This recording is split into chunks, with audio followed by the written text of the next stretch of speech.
ಸರ್ವಭಾಗಪ್ರಶಮನಂ ತ್ರೈಲೋಕ್ಯಸ್ಯಾಖಿಲೇಶ್ವರಿ ಏವಮೇವ ತ್ವಯಾ ಕಾರ್ಯಂ ಅಸ್ಮದ್ವೈರಿ ವಿನಾಶನಂ. ಈ ಶ್ಲೋಕದ ಅರ್ಥದ ಪ್ರಕಾರ ಈಗ ಏನು ನಡೀತಿರುವಂತಹ ಭಾರತ ಮತ್ತು ಪಾಕಿಸ್ತಾನದಲ್ಲಿ ಏನು ಯುದ್ಧ ನಡೀಲಿಕ್ಕತ್ತಿದೆ, ಆ ಯುದ್ಧದ ಸಲುವಾಗಿ ನಮ್ಮ ಭಾರತ ಜಯಶಾಲಿಯಾಗಲಿ ಮತ್ತು ಶತ್ರು ಸಂಹಾರ ಆಗಲಿ ಅಂತ ದೇವಿ ಹತ್ರ ಯೋಧರ ಪರವಾಗಿ ದೇವಿ ಹತ್ರ ದಿನ ಸಂಕಲ್ಪ ಮತ್ತು ಪ್ರಾರ್ಥನೆ ದಿನವೂ ನಡೀತಿದೆ.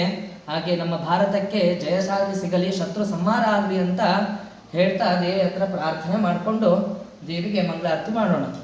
ಓಂ ಸರ್ವಮಂಗಲ ಮಾಂಗಲ್ಯೆ ಶಿವೆ ಸರ್ವಾರ್ಥ ಸಾಧಿಕೆ ಶರಣ್ಯೆ ತ್ರ್ಯಂಬಕೆ ಗೌರಿ ನಾರಾಯಣಿ ನಮೋಸ್ತುತೆ ಲಕ್ಷ್ಮೀ ಚಂದ್ರಳಾಂಬಾ ಮಾತಾ ಕೀ ಜಯ. ಬೋಲೋ ಭಾರತ್ ಮಾತಾ ಕೀ ಜಯ.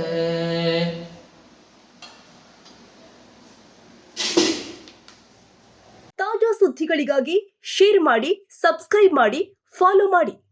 AIN ನ್ಯೂಸ್ ಕನ್ನಡ, ವರದಿ ನಮ್ಮದು, ನಿರ್ಧಾರ ನಿಮ್ಮದು.